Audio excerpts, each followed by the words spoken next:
Warning. Warning. UFO. Ok, préparez-vous les gars, c'est parti, on va tous les niquer. Ces aliens de merde là. Ça va chier, on va y aller. On est les meilleurs. Ouais les gars, c'est parti. On va tous les niquer, y a pas de problème. Yeah. Yeah. Yeah.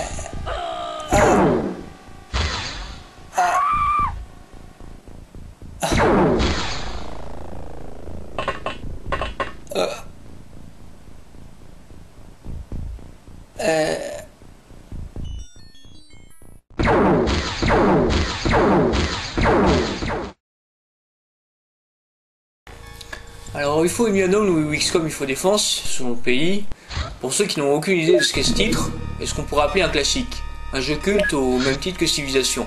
Rien que ça.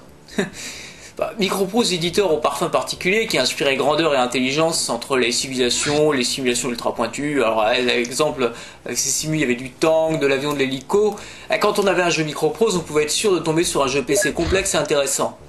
On pouvait être sûr de se taper un manuel détaillé de 180 pages au moins, avec tout ce qu'il y a d'historique, avec des mots d'auteur qui te font rudement apprécier l'achat de ton jeu.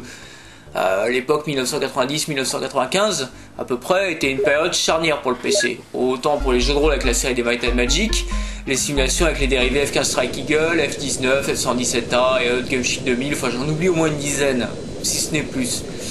En plus de ça, il y avait les jeux de gestion. On a commencé avec SimCity, Civilisation et Colonisation, pour nommer les plus connus. Puis arrivent les hybrides, des jeux qui mélangent les genres, qui paraissent expérimentaux et qui inspirent la méfiance, parce qu'on mélange des genres, c'est jamais très bon. Et alors que souvent, on a de très agréables surprises. Alors il y a Star Control 2 de Accolade, qui était sorti sur 3DO à la base, donc c'est assez marrant, c'est une console quand même. Alors, ça mélange gestion et aventure. À peu près, gestion vite fait, mais surtout aventure.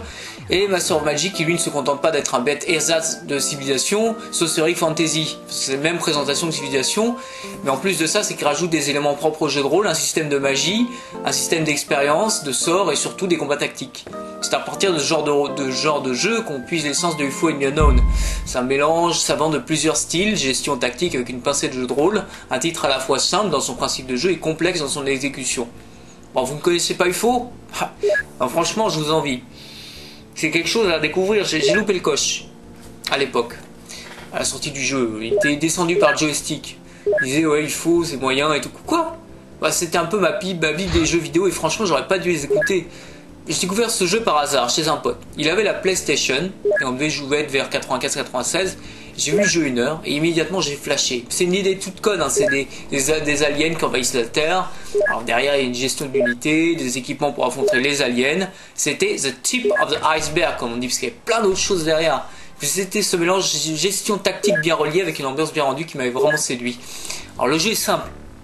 Ici on gère une base, on gère les stocks, on construit des entrepôts pour gonfler la capacité des équipements. On engage des savants pour faire des recherches, par exemple des recherches d'armes laser, de trousses de soins, des scanners de mouvement, puis on prépare les soldats et les bases pour se protéger de l'invasion alien.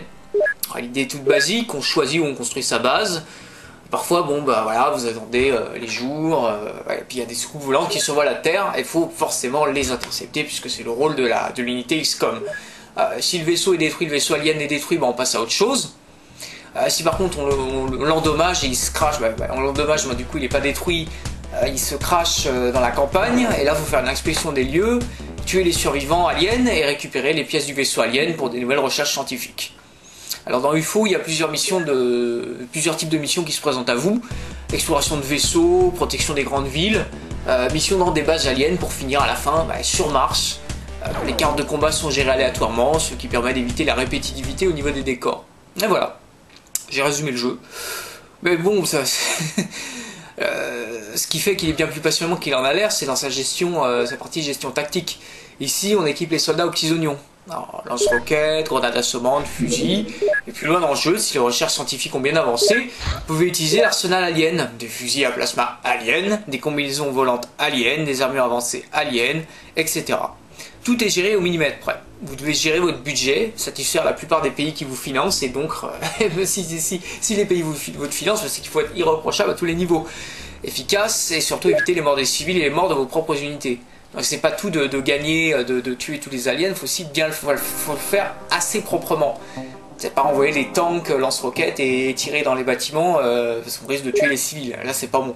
Et puis s'il y a plus d'argent, si vous faites plein de conneries dans vos missions, si vous crevez, faites des missions ratées, des missions que vous foirez successivement, plus d'argent.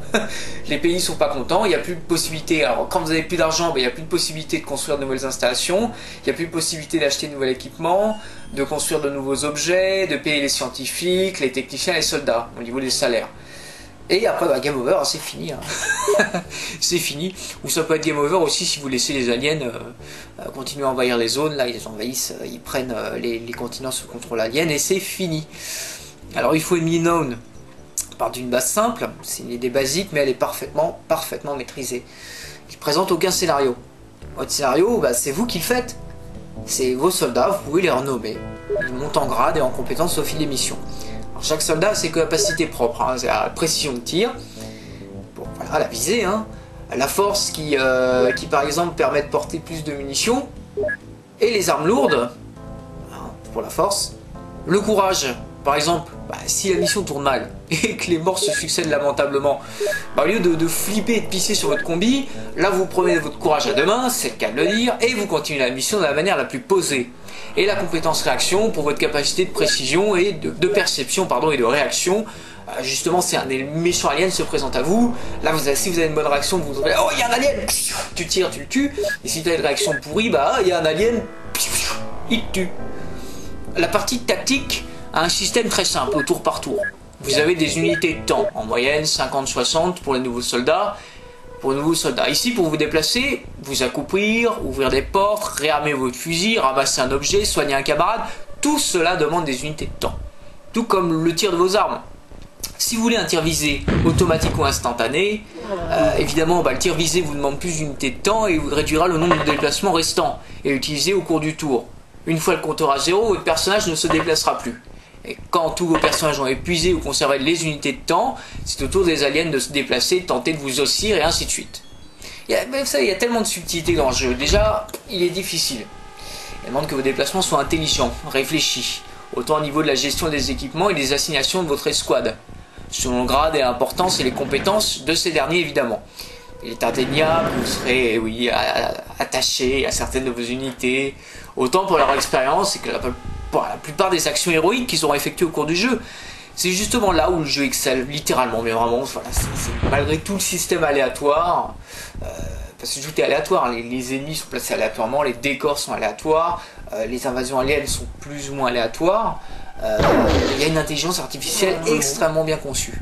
C'était très bien programmé, il avait utilisé j'avais lu que le type qui avait fait le système d'intelligence artificielle avait fait un jeu qui s'appelait Laser Squad, je crois. Laser Squad, si je ne me trompe pas, et qui avait une IA très avancée. C'était sorti sur Spectrum, Commodore 64. Donc voilà, il y avait une bonne IA dans le jeu, vraiment une très bonne IA.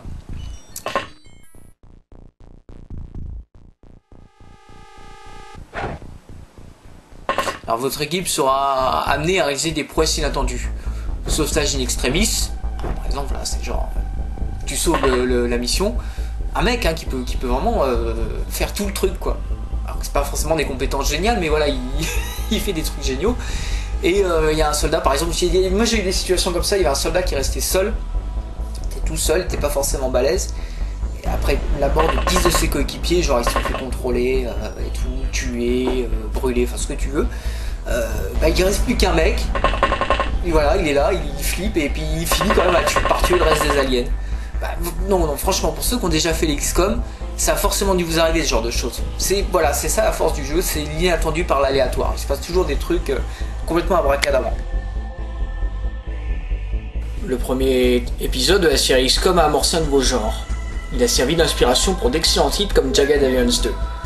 Les graphismes, comme vous pouvez le voir, et l'interface un peu archaïque peuvent rebuter, mais la richesse du jeu et surtout le plaisir rare qu'il procure, malgré son vieillage, colmate ses défauts techniques.